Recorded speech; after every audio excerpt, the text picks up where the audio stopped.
Hi, my name is Steve Houston, and you're on this channel because you're interested in mortgage protection, final expense, or really all things financial services. You know that on this channel we discuss the facts and we provide third-party documentation, and we allow you to decide what is best for you going forward in this great industry. Okay, so in this video we're going to actually go into the formula, which is the first step to determine how much APV you need to write to meet your monthly obligations or your goal as to how much income that you want to make in this great business, right? I think you'll like this part. So let's get started on how you goal set in this business in order to make sure you're going to earn what you need to earn to keep everybody happy, as I said before, right? Keep the people you owe money to, your bills at the door, and keep the mortgage company and the car payment company and all these people happy, right? Whatever you need to do that, plus have a little bit more for yourself. So what you need to do really is figure out, again, like I said, what you need to earn. Okay, so let's go ahead and get to the meat of this whole video. I know I talked a lot in the front end of this. Let's get down to the subject matter right now, and we'll cover what it's going to take for you to set goals in the mortgage protection industry. So again, take your monthly income goals that you need to make. For example, if you need to make $4,000 a month, here's how that's going to play out, okay? So what we're going to do is we're going to take $4,000. That's what we need to keep everybody happy. We're going to add $1,000 to that for our advertising budget, which again, I know I've said this a lot of times, but that's our leads. Okay, that's $5,000 of total income that we need not only to support ourselves, but to also run our business, right? And I love this part because it's a great simple formula you can use your entire career here, right? So we're going to take $5,000, my trusty calculator, and we're going to divide that. Whoops, I used a percentage sign. First, you need to know how to use a calculator. So $5,000, we're going to divide that by our contract rate. Now, contract rate doesn't necessarily mean commission rate, so check with your IMO and get an actual compensation spreadsheet so you know.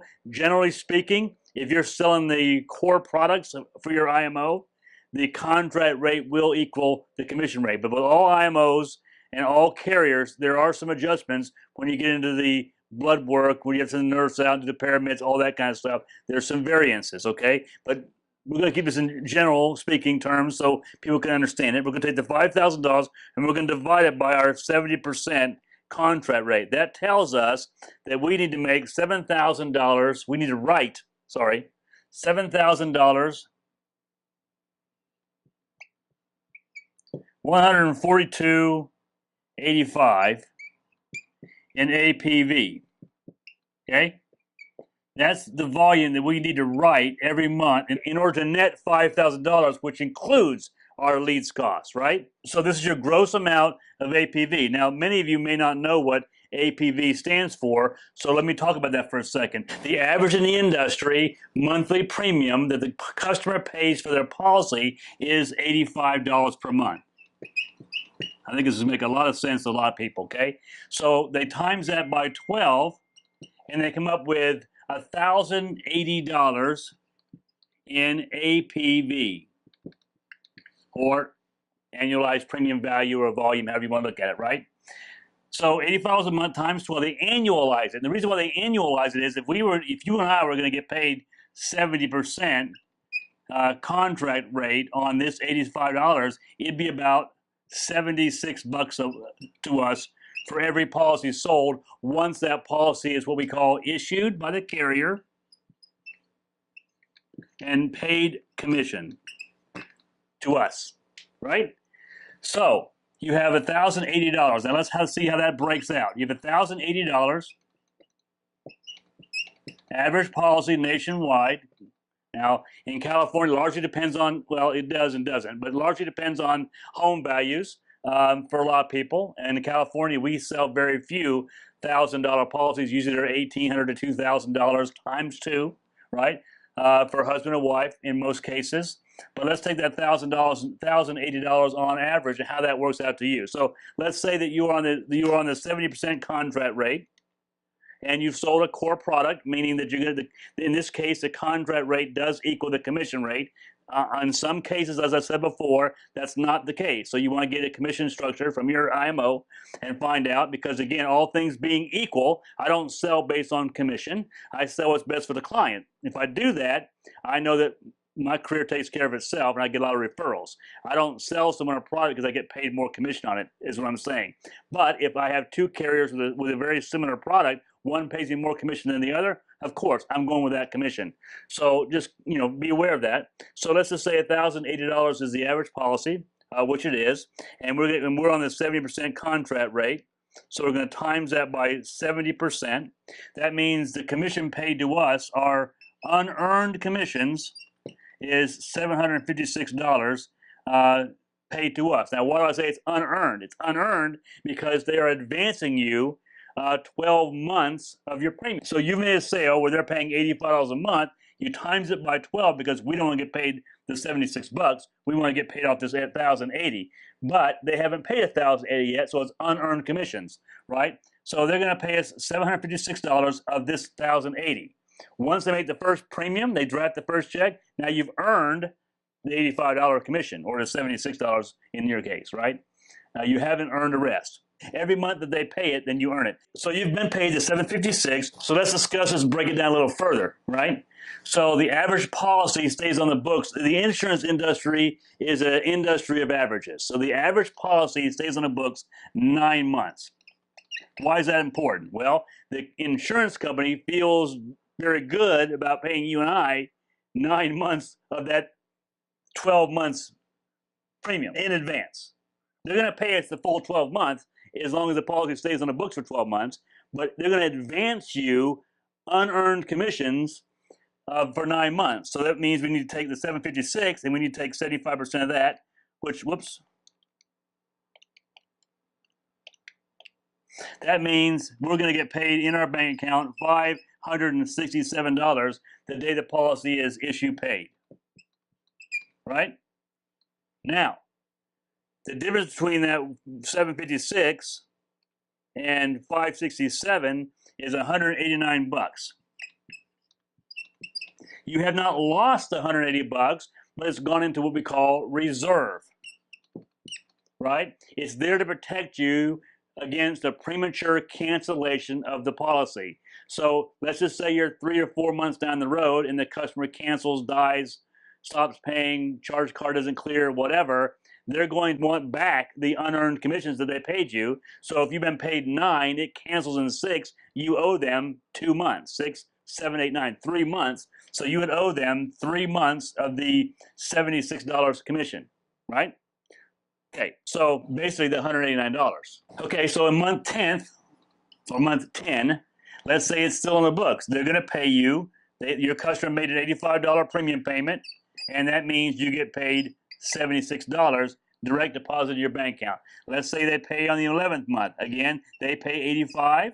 You get paid $76. So now you're getting back this money that they held in reserve. So month 12, everything's good. They make the premium payment again. You get paid another $76, which means now you have earned 100% of this money that they paid you.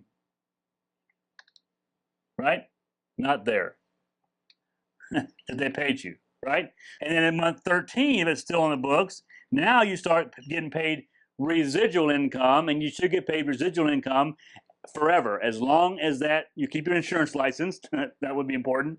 And as long as that insurance policy is on the books, now you start building up residual, but you're past any chargeback period once you hit the 9th month, because you only collected 9 months in advance. So month 10th, you're in the money, and you get paid these premiums every month as long as it's in the books. Month 13, you go into residual, and then you get paid residual forever, right? So hopefully that makes sense. Now, what does that mean to you? Well, we know that the average policy that in this industry is $1,080. If you need to write $7,142 of APV per month, this is what I love about this business. It's the law of large numbers. As long as you understand the numbers, there shouldn't be any fear in buying leads, because you'll know how many leads it takes to book how many appointments, and if you book so many appointments, you'll see so many people in their home, face-to-face, knee-to-kneecap, and then based on that number, you'll know what your closing percentages are, how many apps you'll get. If you see 6, you ought to close 3. If you book 10, you should see 6 families, close 50% of those. 10, 6, 3. That's how you want to think about that, right? And as long as you know the numbers, and everybody's numbers are different, especially if you're brand new, your numbers will get better over time as you perfect a system in the home. Or you know, in a in-home presentation, you get more comfortable with it, your numbers will improve. But initially, you're gonna figure out what your number is after about 4 or 5 or 6 appointments, right? Is what it is, and then based on that, you can pretty much predict your income, right? So now that we know all that information, how do we figure out how many people we need to see to write the 7,142, right? It's basically one household per week, right? One house per week, or 2 adult policies, because on average, in most cases, you're going to sell a policy for the husband and the wife, or the partners, however you want to look at it, right? So one household per week gives you 2 policies.